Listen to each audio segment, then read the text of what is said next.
Hi, I'm Micah from Drip, and in this video I'm going to show you how you can migrate from AWeber to Drip as easy as possible. Now, one thing that I want to point out right at the beginning is that AWeber is a very list-based system, so you'll have to do these steps for each list that you have within your account. That being said, I like to start things off by looking at your sign-up forms and recreating these so that you can publish them to your site.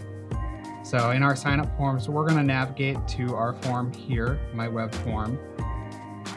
And we can take a note of what kind of content that we have available inside of this form. Inside this form, I'm going to go ahead and copy the headline that we have.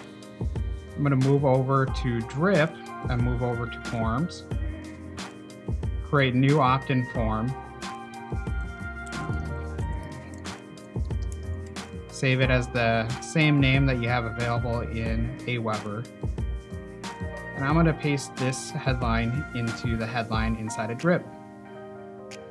Now we can move over to the fields inside our form. And you'll notice inside of AWeber we have a name field available. So on our form we want to add that as well. You can go ahead and hit add. And then you can easily drag this to the placement that it should be on your form. Once you have your form recreated, you can go ahead and save the settings, and we'll move on to our campaigns next inside of AWeber. So to move to campaigns, we'll choose messages and campaigns.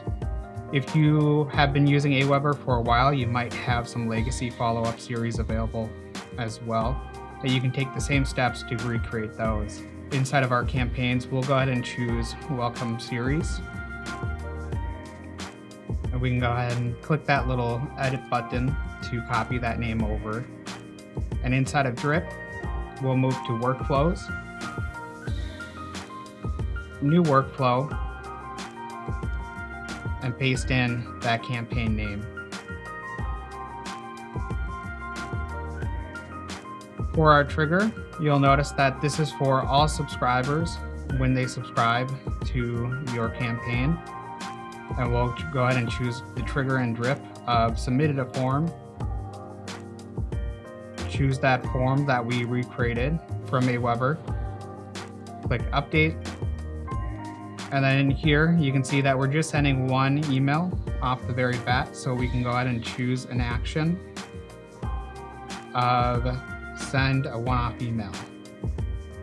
Click edit email settings, and then inside of your email settings, you can go ahead and give this a name, email, choose a from name, and then open up your email inside of AWeber.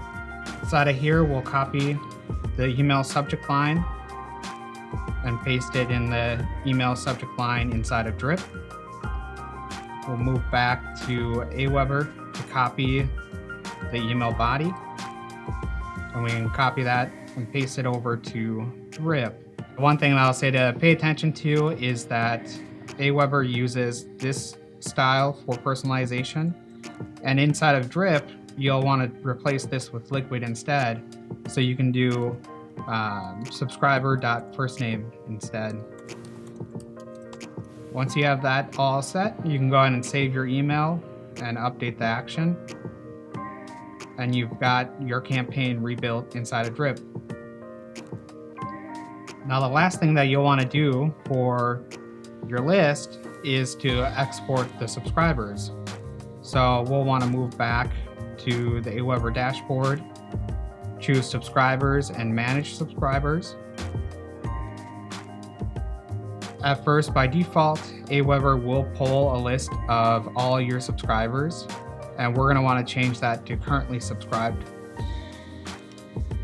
Then to export these subscribers, click the little radio button up at the top here. And then down in the bottom left corner, you have an option to export CSV. Once we have that CSV available, we'll want to make some light modifications to it. I recommend changing all of your column headers in row 1 to lowercase. And then once you are done with that, you can go ahead and save your CSV in a standard CSV format. we'll move over to Drip, and inside of Drip, we're going to want to move to the menu, choose subscribers. And inside of subscribers, we have import/bulk operations. Choose new bulk operation and upload CSV. And here's where we can click the button to upload a CSV. And we're going to want to select that CSV that we just exported from AWeber. Once you have your CSV uploaded into Drip, you'll notice that you still have some options to change the custom field names that you're going to be associating with these subscribers. And once that's done, you can go ahead and hit next. Now going back to the fact that AWeber is a very list-based system, we're going to want to assign a tag to these subscribers from the list that they came from inside of AWeber. This allows you to retain a lot of the functionality that you have available today inside of AWeber and make sure that you have that segmentation available. So we're going to choose the action of apply a tag, and we're going to choose to name it after the list, which in my case is Drip Newsletter. And then as well, I like to add a second action. So if we want to record a custom event and we want to find these subscribers at a later date based on the import from CSV, we can search later on for imported from a CSV if we record that event right here. We're going to want to choose next. And then on step 3, we have the option to schedule this import to happen immediately or choose for it to happen at a specific time if you want to kickstart them into a workflow or something like that on a specific time frame. We're going to choose immediately. We're going to schedule that operation. And now our subscribers are going to be imported into Drip. Like I said, you'll want to repeat this for each list that you have available inside of AWeber. But that's it. That's how you migrate from AWeber to Drip. I hope this video was helpful. And if you have any questions, feel free to reach out to our support team.